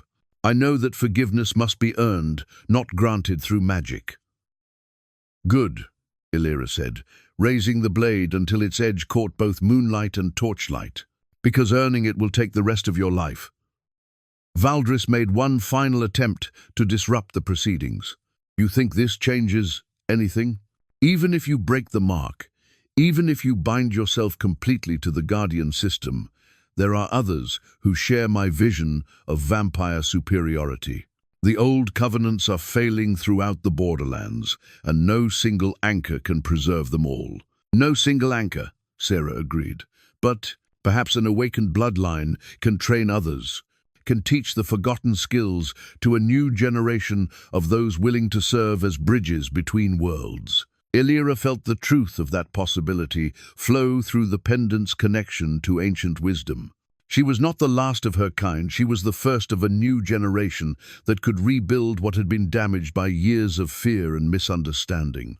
The blade grew warm in her hands as she prepared to make the cut that would free Marcus from his binding and complete her own transformation into something the world had not seen for decades.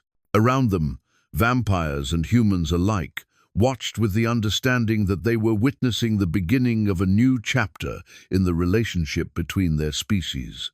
"Are you ready?" she asked Marcus. "I am ready," he replied. Elira drew the blade across her palm, feeling its edge part flesh and spirit with equal ease, and let her blood fall onto the brand that had marked her brother as a property of forces that recognized no law but appetite. The blood from Elira's palm struck the traitor's brand and ignited with silver fire, but instead of pain, the contact brought sudden clarity that flooded through both siblings like dawn, breaking over a landscape that had been shrouded in fog for years. The binding ceremony had begun, but it was unlike anything described in Agnes's ancient texts. This was magic, responding to genuine love and sacrifice rather than formal ritual requirements. As her blood touched the green glowing mark on Marcus's wrist, the pendant at Elira's throat blazed with light that outshone the torches surrounding the village square. But something else was happening, something that made Sarah step back with expressions of wonder rather than concern. Above them, moonlight was gathering into a visible form, weaving itself into a circlet that materialized around Elira's brow like a crown made of starlight and shadow. "The crown of thorns and moonlight," Sarah whispered, her voice carrying reverence for magic she had only read about in the oldest covenant records. "It appears only when the binding ceremony creates perfect balance between human sacrifice and vampire guardianship.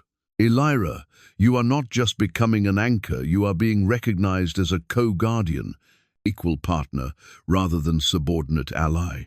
Draven felt the change through their connection before anyone could see its effects. The binding between them, which had been flowing primarily from vampire to human, suddenly became bidirectional. Elira's strength, her resilience, her capacity for forgiveness, her ability to find worth in herself regardless of others' judgments, began flowing into him with the same intensity that his supernatural powers flowed into her. "This is impossible," Valdris snarled, but his voice carried uncertainty rather than dismissal. "Humans cannot be elevated to guardian status. The ancient magic does not permit such transformations. The ancient magic permits whatever serves the true purpose of the covenants," a new voice said from the edge of the square. An elderly vampire stepped forward, his presence immediately commanding attention from every supernatural being present. His authority was unmistakable. This was one of the Council of Elders that Draven had invoked to constrain Valdris's actions. "Elder Thane," Sarah said, bowing respectfully. "We did not expect council presence at a simple renewal ceremony." "Simple?" Elder Thane studied the crown that continued to take shape around Elira's head, its thorns made of crystallized moonlight, its band woven from starfire and ancient promises. "Child, this is the first true partnership ceremony in 3 centuries. The council has been watching these proceedings with considerable interest." The crown completed its formation, settling onto Elira's brow with the weight of authority rather than burden. Through the pendant's connection, she could suddenly sense the spiritual health of the entire region. Every human settlement, every forest grove, every stream and meadow that fell under guardian protection. More importantly, she could feel the network of other guardians scattered throughout the borderlands, their own territories and responsibilities, creating a vast web of supernatural protection that stretched far beyond what she had ever imagined. But she could also sense the damage that years of neglect had inflicted on that network. Broken treaties, abandoned settlements, guardians who had withdrawn from human contact rather than risk the kind of betrayal that had nearly destroyed the covenant system in this region. The crown showed her everything, and the sight was both inspiring and heartbreaking. "The responsibility is greater than you knew," Elder Thane observed, reading her expressions with the accuracy that came from centuries of experience. "But then, so is the support. You will not face these challenges alone." Valdris made his move then, perhaps sensing that hesitation would cost him any chance of victory. The rogue vampires struck simultaneously, abandoning their positions around the square's perimeter to attack in a coordinated assault designed to scatter the defenders and create chaos that would allow targeted assassinations of the key figures. But they had not counted on how the crown's power changed the tactical situation. Elira could see their movements with perfect clarity, could anticipate their strategies through supernatural awareness that surpassed even vampire reflexes. More importantly, she could coordinate the defensive response through mental connection to every ally present. "Behind you," she said to Thomas, her voice reaching him despite the distance and noise of combat. The blacksmith spun and caught a rogue vampire in mid-leap, his hammer striking with force that suggested more than human strength. "Left flank needs support," she called to Sarah, who immediately redirected 3 Covenant vampires to intercept rogues who were trying to circle behind Agnes and the cluster of villagers she was protecting. The crown allowed her to function as the tactical center of a battle that spanned multiple levels of reality. But the power came with a cost. Each command, each moment of supernatural awareness drew more deeply on her human essence. She was becoming something greater than mortal, but the transformation required her to surrender pieces of the simple life she had fought so hard to build. Marcus stood beside her, the traitor's brand fading from his wrist as her blood continued to burn away Valdris's influence. But breaking the mark was only part of his liberation. True freedom would require him to choose sides in the conflict that was reshaping their world. "Sister," he said, catching a sword that one of the Covenant vampires tossed to him, "tell me how to help."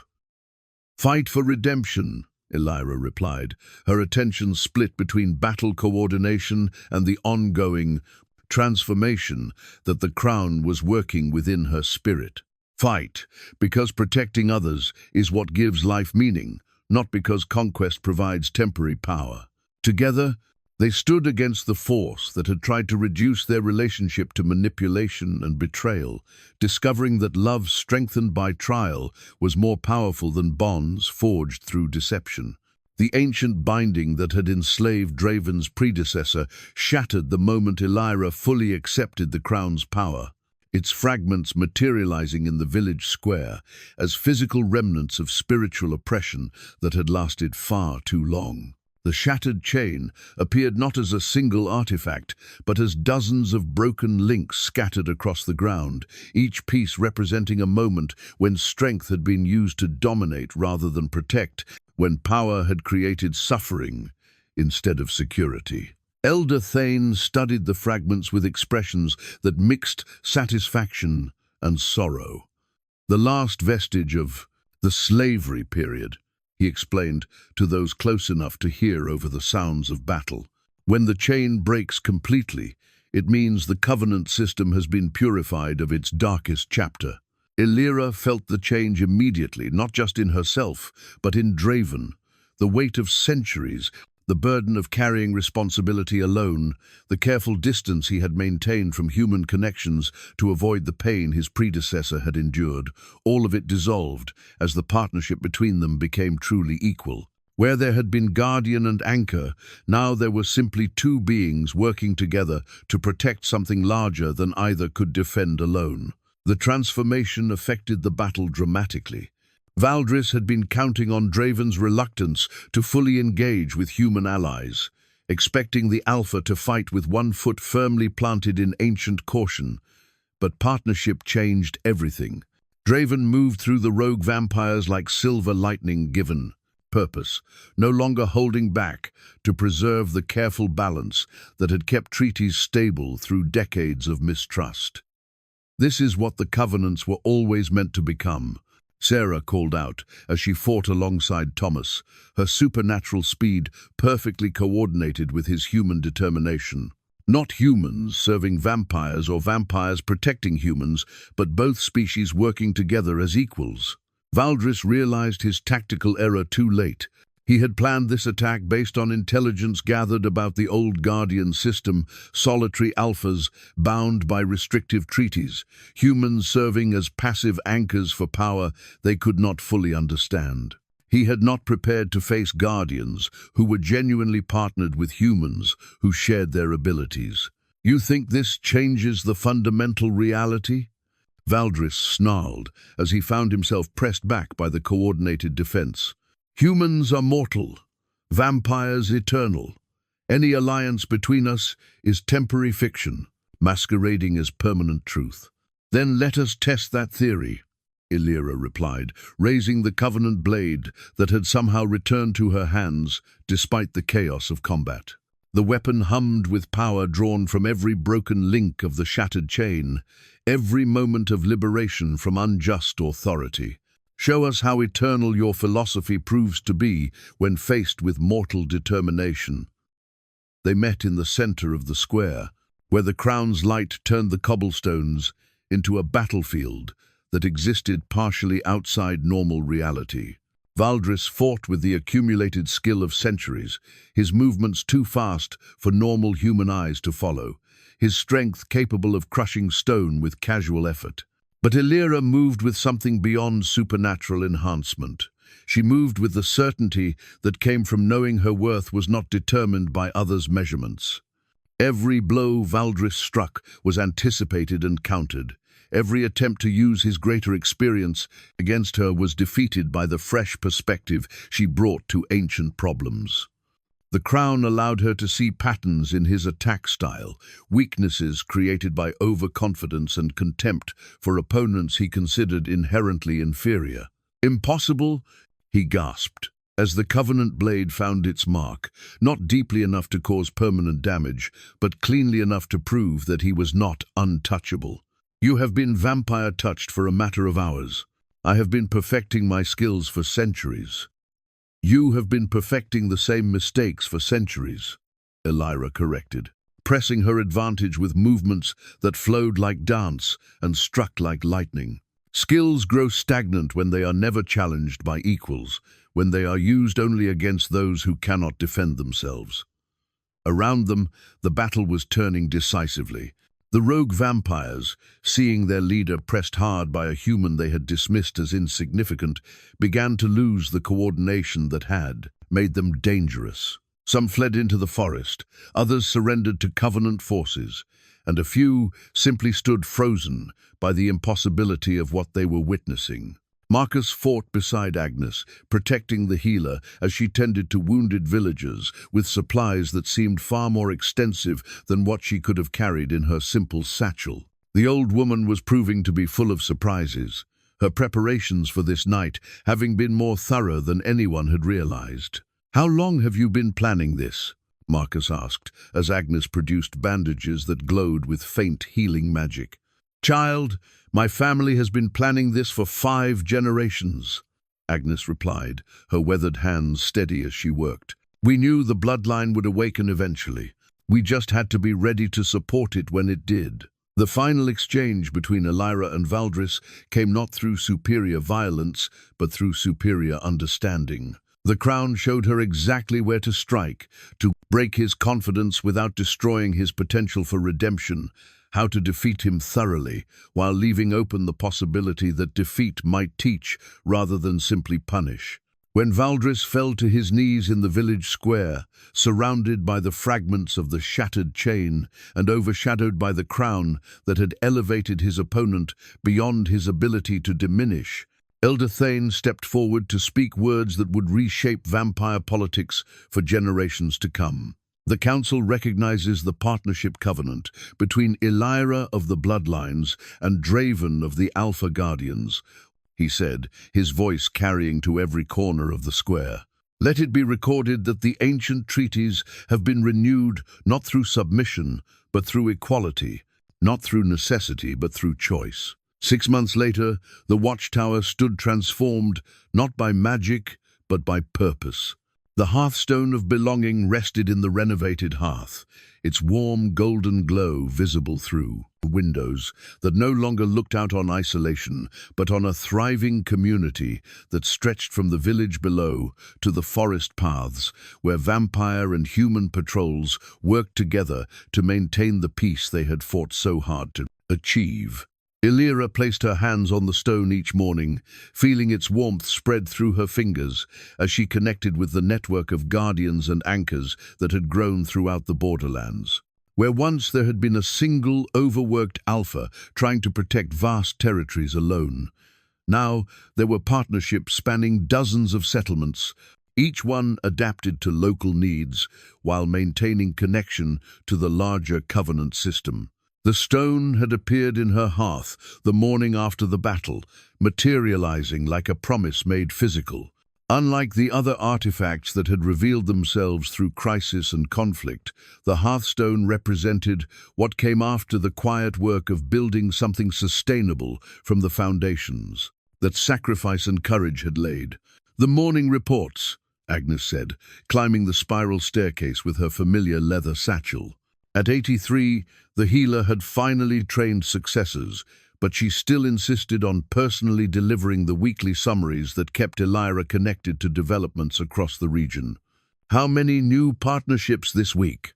Elira asked, accepting the carefully organized papers that documented what was becoming a supernatural renaissance throughout the borderlands. 3 confirmed, 2 more in negotiation. The bloodline awakening you experienced seems to have triggered dormant abilities in families that thought their heritage had been lost entirely. Agnes settled into the comfortable chair that Elira had built specifically for their weekly meetings. "There's also a message from Elder Thane. The Council wants to establish a formal training center here, with you and Draven serving as instructors for new Guardian pairs." Through the window, Elira could see Thomas working in his expanded forge, crafting specialized tools for vampire-human cooperation blades that could channel Covenant magic, communication devices that worked across species differences, architectural hardware for buildings designed to accommodate both mortal and immortal residents. His workshop had become a center of innovation as practical needs drove creative solutions. "And Marcus?" Elira asked, though she could sense her brother's location through the Hearthstone's connections. "Still working with the eastern settlements, helping to rebuild what Valdris's forces destroyed. He's proven surprisingly effective at explaining the new Covenant system to communities that remember only the old fears." Agnes smiled with the satisfaction of someone whose plans had succeeded beyond her wildest hopes. Redemption suits him better than ambition ever did. The transformation of their relationship had been gradual but complete. Marcus had dedicated himself to repairing not just the physical damage from rogue vampire attacks, but the cultural damage from decades of mistrust and misunderstanding. His political skills, once used to manipulate situations for personal gain, now served to build bridges between communities that had nearly forgotten how to cooperate. A soft knock at the door announced Draven's arrival for their evening council session. The formality was unnecessary.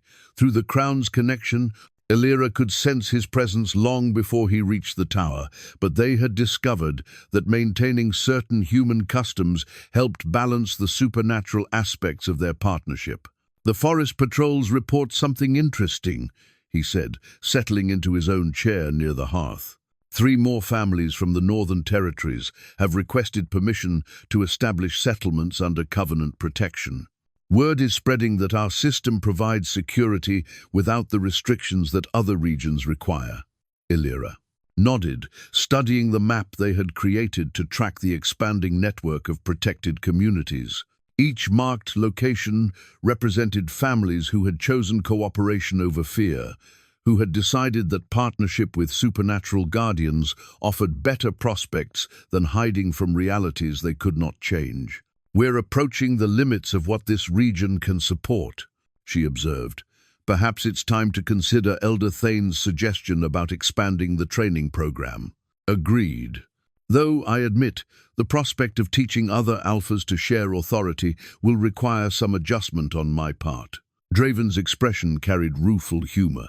Centuries of solitary responsibility do not disappear overnight. The evening light streaming through the windows caught the hearthstone's glow, creating patterns on the walls that reminded Elira of the symbols she had first seen glowing in the tower's foundation on the night that changed everything. But where those carvings had represented ancient power waiting to be claimed, these patterns showed current connections, living bonds between people who had chosen to build something better from the fragments of what had been broken. "Do you miss it?" Agnes asked suddenly. "The quiet life you had before the blood moon rose?" Elira considered the question carefully. The woman who had lived alone in this tower for 7 years had possessed a kind of peace that her current existence could not offer. There were no more solitary evenings by the fire, no more days when the most difficult decision involved which vegetables to harvest from her garden. The crown she wore, invisible now but always present, carried responsibilities that extended far beyond personal survival. But that woman had also lived with the constant awareness that her family considered her worthless, that her community had discarded her as easily as they might dispose of broken tools. She had been safe but not valued, independent but not connected to anything larger than her own immediate needs. "I miss the simplicity," she said finally, "but I wouldn't trade the purpose." Draven reached for her hand, their fingers intertwining with the ease of partnership that had grown from crisis into choice. "The council meeting next month will determine whether our model can be replicated throughout the vampire territories. Are you prepared for that level of expansion?" "I'm prepared to try," Elira replied, feeling the hearthstone's warmth pulse through the room like a steady heartbeat. "After all, worth isn't determined by others' expectations. It's proven by willingness to serve something greater than ourselves." Outside, the village below settled into evening routines that no longer included fear of what might emerge from the forest after dark. Children played in gardens protected by guardians who had learned that strength without compassion was merely another form of weakness.